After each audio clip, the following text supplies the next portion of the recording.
Hello, everyone. Before I get started with the interviews, I've created a quick compilation of one of the TikToks that we'll be reacting to, and it's pretty wild stuff. So I want you guys to listen to this and prepare yourself.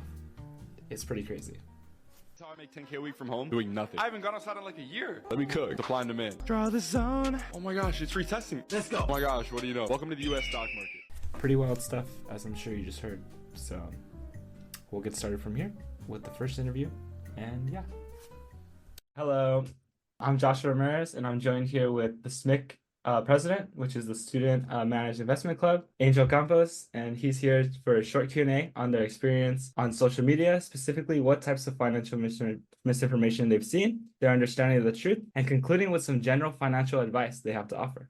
Hey Joshua, thanks for having me. I'm Angel Campos. As you mentioned, I'm the current SNCC president, and yeah, we'll go over some, pieces of financial misinformation, and I'll kind of give my experiences and my takeaways on, the whole subject. To start the Q&A off, what is the most popular financial piece of financial misinformation you have seen in the media today? For me, I think the most popular piece of financial misinformation would probably be the whole crypto industry as a whole. There definitely could be some use for like all of the crypto coins, especially like the main ones, maybe like Bitcoin and Ethereum. But I think in general, people stating that, crypto is gonna essentially guarantee you to be successful, especially for like the younger generations. I feel like that's one big piece of, financial misinformation is because crypto is so new. So there is definitely a potential for it to do well in the future. But because again, it is so new that, there's no track record of it being successful over a long period of time. And I think a lot of, especially younger people, seeing people, making a lot of money or making a lot of returns in these cryptos is definitely something that's pretty concerning.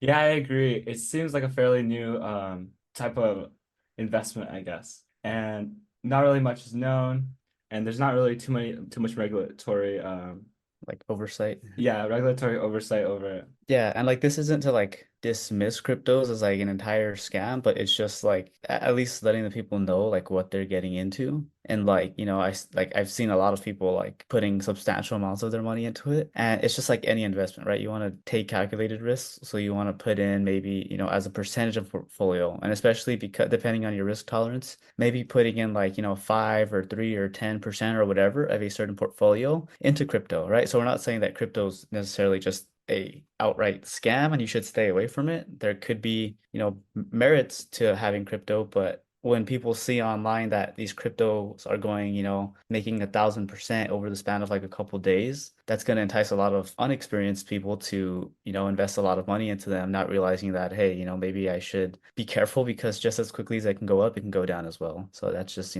some of the things that I've seen on social media regarding these cryptos. Yeah, I feel like there's like even some market manipulation in those the cryptocurrency industry, as like, people could propose that it's gonna moon, and that they Mhm. artificially inflate the price so that when they see it on like TikTok, people will be like, oh my gosh, maybe there's potential for me to get in. And I think Mhm. this is seen in like what's happened with like Dogecoin and other smaller currencies. Yeah, I think especially too because a lot of times people confuse like a crypto coin or even in stocks, like they confuse the price of a crypto to like the value of it. And they'll see Hmm. it like as, like a Dogecoin, for example. Oh, it's only 25 cents. What if this thing goes to like $10? Not realizing that like the market cap is essentially what you want to look at, which is the actual value of like what the asset is that you're buying. So artificially it might look like, oh, hey, this coin is only like 20 cents. I can buy like 1,000 of them and maybe it'll go to $10 per share. But in reality, it's like, no, there's just so many of these coins that exist. The value just looks like it's low, but actually the market cap could be quite high. So there might not even be any room left, for the coin to run up essentially.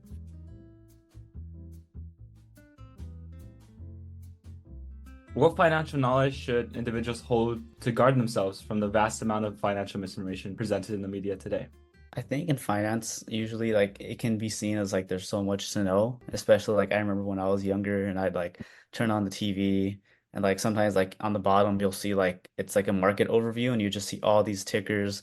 It's like a sliding ticker screen where it says like, S&P up this percent, Dow this percent, Nasdaq. And I was like, I remember looking at that being like, what is what does this mean? Like, what are all these numbers? Why are some up? Why are some down? And it kind of can be intimidating, especially for someone that isn't really versed in like the financial space. But I think just in general, people should just kind of understand like they don't need to know how to research on stocks or equities or bonds like at a really, really deep level. But even just like taking, I don't know, like a course or like taking, an hour or two out of their day for a couple days and just like learning about the financial markets and like how stuff works and maybe learning about interest rates. That way, when they see something online, they can kind of be like, oh, hey, I'm not an expert on this, but I do remember learning the basics, and knowing the basics can kind of help them to see in social media if something is, pretty accurate or if it kind of contradicts all the basics that they've learned. So I think just, a general understanding of like investing, compound interest, maybe like interest rates, especially on loans. I think all of that information would be really useful to,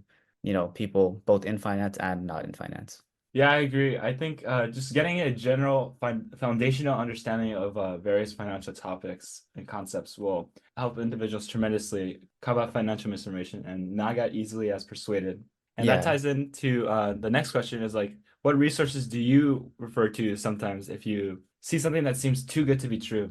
So for me, a lot of the information that I have learned, being that I am a finance major, was just through my own research, but also through a lot of the things that I have on campus, whether that be my, finance curriculum or some of the clubs that we have on campus, such as mine, which is the Student Managed Investment Club. In my club specifically, we talk about our main focus is like spreading financial literacy, it's mainly focused in like the investments field. So we have a lot of different types of workshops and such to kind of just get people to introduced to like the markets, how they function, what are equities, what are bonds, and it kind of gives you like a good solid understanding, right? So if you were to see something online, whether that be, let's say somebody that's promoting like a day trading, you know, course or something, Hmm. we can kind of tell like, just from my own research that I've seen, even um professional investors, I believe over like a 10-year period, almost 90% of professional investors can't beat the general, market. So a lot of times when you see these people online promoting like day trading courses and such, sure, you could have 1 out of 10 like that are maybe they have some strategy, right? Or maybe they just got really lucky. But at the end of the day, it's kind of like, hey, if you're so successful with this whole day trading thing, why are you selling a course, So it's Yeah. kind of like things like that. Like, well, if you're doing so well here, then why do I need to buy this course? If you really did want to teach, why is this, a 200 or 300 or whatever dollar course, So that's just kind of some of the things that like, hey, this doesn't really make sense. Sometimes the little common switch lever in your head kind of just goes off, and that's usually could be a good deterrent to see if something is too good to be true. Yeah, those sound like great resources, and I think attending SMIC club meetings is also a great idea to better prepare yourself and get a great foundational understanding. Yeah, absolutely. I also think resources like Investopedia would also benefit you. Do you think that's also correct? I feel. Actually, yes. So Investopedia is one resource that I use even now till this day and that I remember using like when I was first learning. So Investopedia, I would say, is definitely a really like good resource to use because it not only covers like some of the basics, but also some like really technical and like advanced things that even people in finance might have questions with. So yeah, I'd agree. Investopedia is like a very, very good resource. And moving on to the fourth question is, I guess, what is one piece of general financial advice on individuals should be aware of to better increase their chance of success in their financial future? Like just a general, doesn't have to necessarily be anything so specific, maybe just something that they should just know. I think what's kind of one of the best things that I was ever told. Um, and this isn't even necessarily towards finance, but just like in growing as in general. One of the best things that I was told at a former place where I worked from my manager was to get comfortable being uncomfortable. And that pretty much just meant, go outside your comfort zone, try out different things. Don't be afraid to kind of like, essentially just step outside your comfort zone. And by doing that, you're going to try out things that maybe you wouldn't have before. So how does that tie into like, how does that increase your odds of having a better financial future? Well, that could mean maybe, you learn some skills that you wouldn't have otherwise learned. Those skills can help you get a better career or a better job, or maybe even in a job that you're in, earn a promotion faster. So that's kind of some things that you can do. And especially towards like younger individuals too. We're young and us people in finance, we know about compound interest and how the earlier you start investing, the better, whether that be, $5 or $10 or $20 or whatever dollars like per week or per month that you can invest. I think that's another good thing to do as a young person, or even if you're a little older, just getting started. I think that tied in with, being more willing to like take risks and grow as a person. I think doing those two things will help you have a good chance of a pretty good financial future. And for my second interview, I'm gonna have president of the Finance Society Club here at Cal Poly Pomona, David Rivera, introduce himself, and we'll be asking him questions about his experience on social media regarding specifically his interactions with financial misinformation, and discussions about what he thinks the reality is of this misinformation that's being presented. Hello, I'm David Rivera. I am the current president of the Finance Society, and the club's basically about spreading financial literacy, connecting people to potential careers and to our campus community. As for my first question, what is the most popular piece of financial misinformation you have seen in the media today? A lot of the financial misinformation is mainly what I see with especially young individuals is surrounding like these cryptocurrencies. There's a lot of mixed feelings and information about the reality of what it is.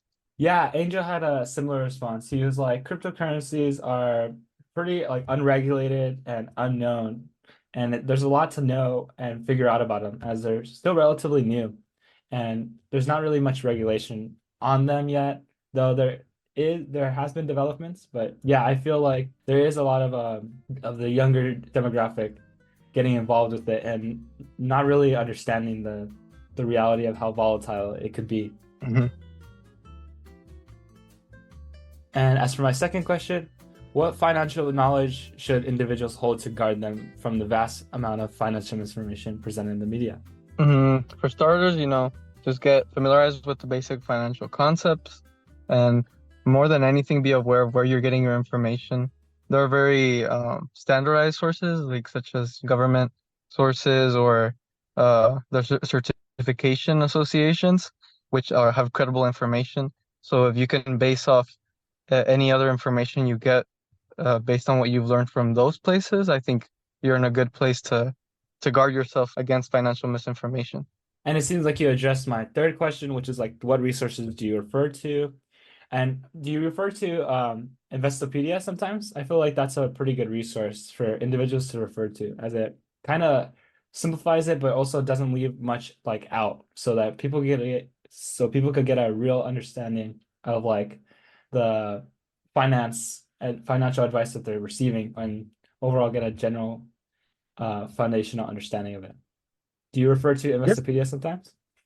Sometimes, yes, especially like you said, when you need to clarify something or you get like basic knowledge on something, it's a good place to start. And then from that, you can branch out to like these news articles, such as in CNBC or these more credible sources of information, Bloomberg, Yahoo Finance. But that way, Investopedia, yes, it's a good source to start and be able to interpret the rest of the information you may find out there. And do you actually follow any financial influencers? Not myself, no. So you mainly just refer to like credible news articles, and you don't really take the information that you see from like these influencers at face value, huh? Yes, no, I try to take everything, Of course, there's credible people out there, especially like our government leaders, in terms of the information we're getting regarding financial like concepts and guidance. I try to take it, a step at a time and not really take anyone's word for it just because, they might be popular or a credible source, but always try to analyze things. Yeah, like influencers could make up some certifications or that they might not even have, and potentially like propose some investment strategy or investment that is actually not really a good idea and is overall oversimplified and costs the viewer of that TikTok to like potentially lose everything or potentially lose their investment that they had put in, I feel. Yes. And then I guess to close out the Q&A is what is one piece of financial like advice or just something that someone should know about finance in general, or just like in order to have a better chance of success in their financial future, whether it be to invest early. Definitely one piece of advice I have is to try to stick to the basics, like in most things in life. But yeah, such as like, basic finance concepts, time value of money, compounding, all these like basic understandings of what finance is, capital structures, because that helps a lot to analyze anything else you see in the media, kind of like a soundness check to see Mhm. if what you're listening to, what you hear makes sense. Because sometimes finance can get overly complicated when it doesn't necessarily need to be. And knowing these basic concepts and educating yourself, making sure you really understand it from the basic level, will make sure you're successful in the financial aspect of your life Yeah, I agree. and be able to plan for the future. Getting that foundational understanding is really important to really understanding like the more in-depth and I guess complex financial concepts and news that is presented to you during the video.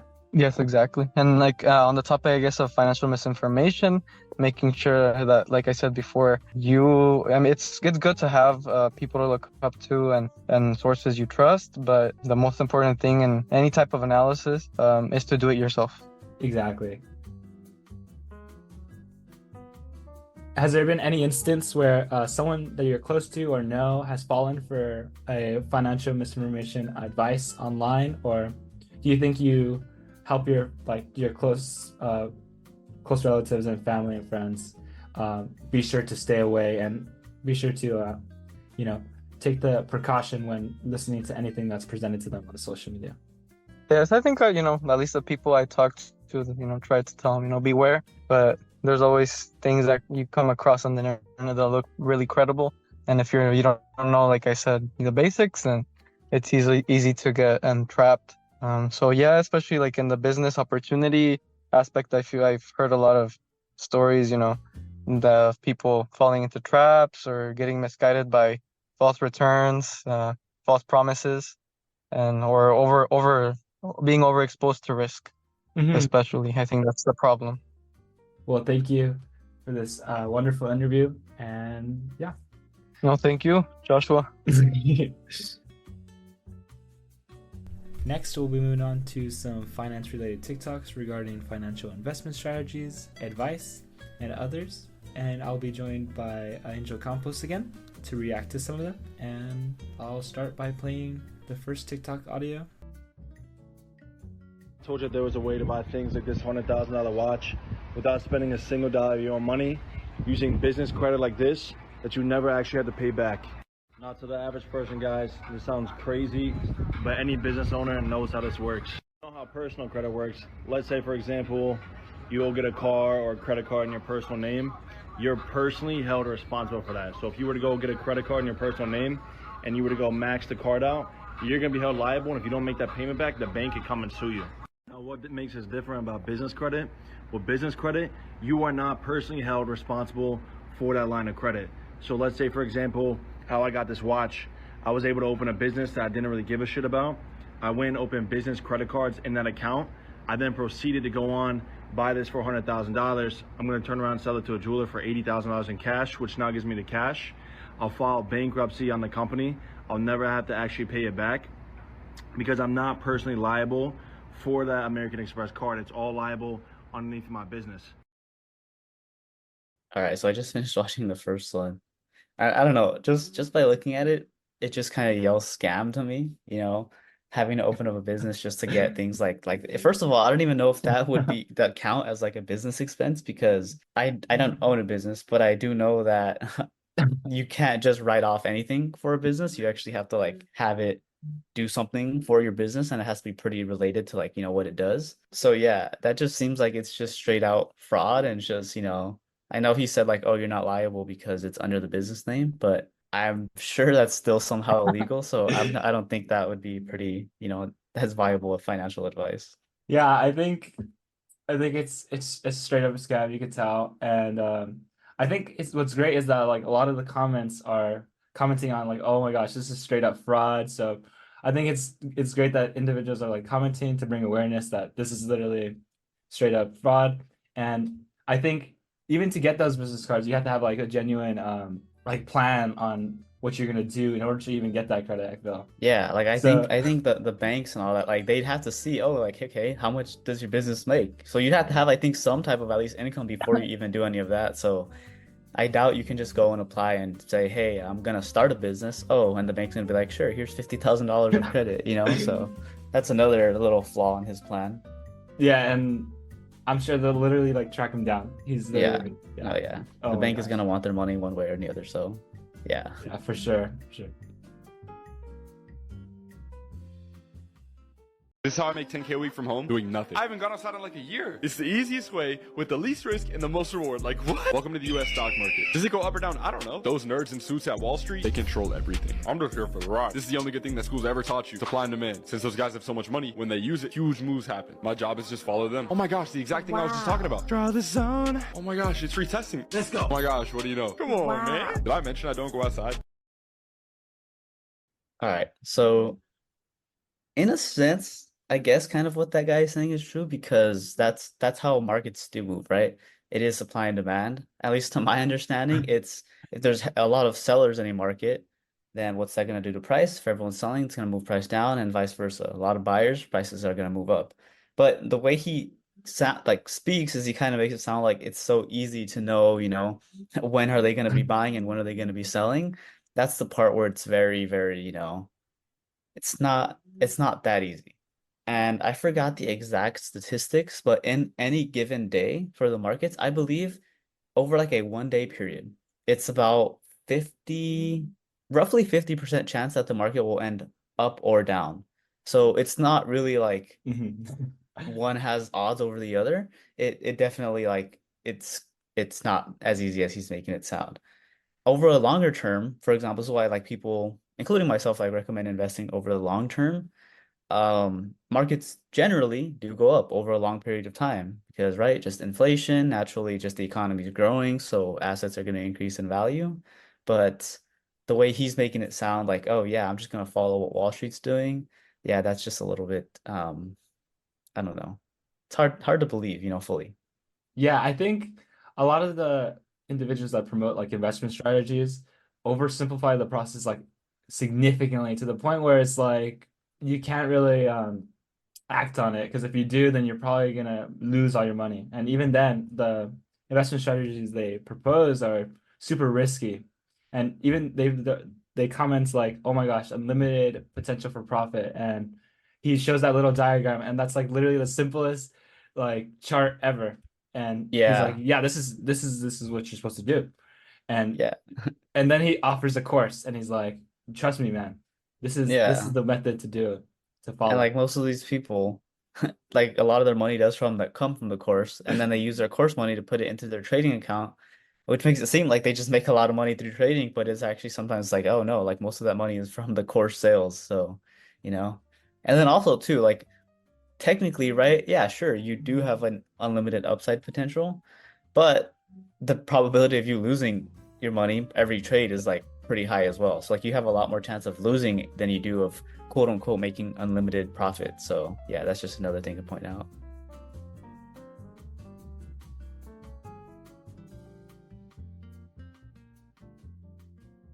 Imagine you could read one of these. A couple of these a day wouldn't hurt. Let me cook. Big move up, consolidation down, straight cash. Oh, I just talked about this. Apply some EMAs and my zones that never miss. They're in my bio if you want them. Draw the trend line, bro. Y'all get it? Oh my gosh, we broke the trend line. No way. Set up our position. The risk to reward is 4. 4! I mean, I don't even need to show you, bro. Of course it hits. Let's go! All right. I liked watching that one too. And it's funny because it's like they make it sound like it's so easy. But even in that video, if you look back, right, and then you watch his little trend line thing, you can see that right before the quote unquote it like breaks out of that trend line. Right before, you could see that it actually broke out before and then it went back down. So they make it sound like, oh, once it crosses, right, and then it's gonna be a guaranteed, like, oh yes, it's gonna, take off, it's gonna start mooning. But in that one, in that little, because I was looking for it, I was watching it, right? Because I have tried learning charting before, and it's just, it's cool to kind of just see like price movements. I don't know if I'd necessarily use that to like, well, I'm a long-term investor, right? So I Yeah. honestly, I couldn't care less of like what the price is at 12 p.m. or like 12:30. But in his example, right? So you could see that he has a trend line. It breaks out before and then it shoots back down. So like it does quote unquote break out like he says, and then it comes back down. Yeah, sure. Later it does break out, so to say, um, and actually keeps on increasing, but it's just like, they just make it sound like it's so easy and that's gonna happen every time. And just from watching the markets like on my own and, experimenting with strategies like this, it's a lot harder than what they make it seem. Like there's so many fake outs, is what, they like to call them, that the question is, how do you know if it's a fake out? How do you know if it's actually Yeah. going to break out and such? So yeah, it's just really, really, it's a lot harder than these guys are making it seem. Yeah, option trading seems like such a difficult thing to get into and actually learn. And it seems like it's super unpredictable. You Yeah, can't absolutely. like no strategy can really always work. So yeah. And like, don't get me wrong, options are like a very, very could be a useful tool, like even in a long-term portfolio. But like the way these guys are making it sound like, oh, just you know, yeah, just day trading and options, and you're gonna make a lot of money, and it's high return, no risk. Yeah, it's just not like that. So it's kind of a shame that a lot of these Yeah. retail investors are like, oh, this guy is doing it, I can do it too. But no, similar to like the professionals, most retail traders fail, and they fail very early on. So that's it's pretty unfortunate. Here's how to legally rob the bank and become financially free in less than 90 days. So if you're lacking capital, but you have decent credit, this is an amazing hack on how to generate passive income, so hear me out. So what you're gonna do is get what's called a no-doc loan on 3 different LLCs for up to 50K each. You're then gonna take that money and you're gonna invest it into passive income generating assets like real estate, and then use those assets to pay back your loan and then also pay yourself a portion of the profits. So there are 3 different types of loans that you can get for your business. I'm not gonna go into all of them, but in summary, high doc loans are going to require bank statement, 3 years of tax returns, a profit and loss statement, etc. Then there are no doc loans, which is what we're talking about here, where you just need a 680 credit score, an EIN, some articles of incorporation, and you can get funding. So now you really have no excuse to start making passive income. All right, so after watching that one too, it kind of gives me the vibes of like the first video, and that like, oh yeah, just take on these all these loans from all these banks and like you'll be fine. And then specifically kind of like to not over, I guess, state like about what the first guy was talking about, just taking a loan. So aside from that, right, aside from just taking out loans and not really knowing what to do with them and just spending them, one of the key assumptions that he made was, oh yeah, just invest it in passive income assets such as, real estate or so and so. First of all, it's like, okay, it's having to actually find passive income assets. So like it's not just easy, but like, oh yeah, I know which house is going to generate me cash flow. And I like, oh, it's it'll generate me this return and in this area, and oh, it's close enough to like where I live where I can help manage the property. So that's just like one thing right away. It's like, you know, it's not as easy as just, oh, once I have money, I'm gonna be able to become rich. No, I don't think it works that way. Like you have to have some kind of, expertise or knowledge or some small like edge to like help you in the business world. And then two, he's kind of assuming that like everything's gonna be sunshine and rainbows, right? So like we can see what happened in like the housing crisis in '08. I'm sure a lot of the people that were in real estate then thought it was a surefire thing, and it is until it isn't. So all the people that, had loans on their houses and such, it was going really, really well. And then out of nowhere, housing crashes, people are not paying their mortgages, people are not, people are losing their homes. So it's just like, all of these guys have one trait in common, and they're kind of just making it seem like, oh yeah, it's really easy to do this. Like if you're poor, it's because of you. But I think they're just, kind of spreading the wrong information, which is pretty sad. Yeah, definitely the wrong information, and just even though it might have some slight truth, it's just too oversimplified, and it really dumbs it down too much to the point where you can't act on it. And yeah. Yeah, absolutely. Like they all make it seem like it's easy, but to get like these people, right, that they don't know anything about finance, or even if we do, like even if some finance people know like about general finance and investing and such, they're like, hey, I'm a pretty smart person. I already know a lot of these basics. Let me try it out. And then once you try it out, you're like, hey, actually, this is not as easy as they make it sound. And if it was, then of course it's that saying, if it was easy, then everybody would do it. But it's not. So yeah. Yeah, like there's a lot more work that you have to put into it, and a lot more knowledge that you have to gain in order to really act on it. Yeah, absolutely. This next TikTok is unique in the sense that it's basically just a older lady vlogging, but she's not speaking, and it just has a caption saying, "Bet you didn't know this. Retirement tip. If you are between the ages of 45 to 65, companies will gladly pay you large sums of money to promote their products online because you are their most sought after demographic." And this TikTok has a individual discussing their understanding of the truth on it and some recent news regarding the particular company that this TikTok links to. And here it is. Exposing all this crap, and the first thing I did was go to link in the bio, and surprise, surprise, there's a course being sold, and I went to the terms and conditions of that course and find that it's made by Legendary Marketer. The exact same Legendary Marketer that's being investigated for having misleading claims about their course. And if you go back and watch her video or just let it replay, you can see how predatory these claims are. It's positioned at a certain age demo. It's making claims that you'll make money for promoting products when that's not true. You only make money if you successfully sell products. And it's saying you'll make large sums of money when on average you are not making large sums of money doing affiliate marketing. And it's not her fault. She was actually conditioned to make all these videos as part of the course. They give her the script to put it in there. So she's unfortunately just a victim of this whole thing. If you want to see real side hustle reviews, subscribe to me. On to the next one, guys. Peace. Okay, so yeah, it seems like the guy was kind of just saying like, yeah, this demographic is getting targeted by this what's essentially a scam, and yeah, they're pretty much just keeping the loop like you said and bringing in other people to fall for the same scam over and over and over again. So yeah, it's pretty sad. In closing, financial advice on media platforms can be tempting to believe, as I myself watch some of them and think this would be worth my while. But I remember that it's more than likely not true, and if it is true, it's likely has little truth to it and is oversimplified. So be sure to remember, if it sounds too good to be true, it probably is. And develop the habit of not letting your emotions consume your capacity to assess the information you are receiving, as a lot of financial misinformation preys on emotions like the fear of missing out and greed, which can have significantly high cost to your personal well-being. So take careful consideration when actually, if you ever apply any information you are receiving.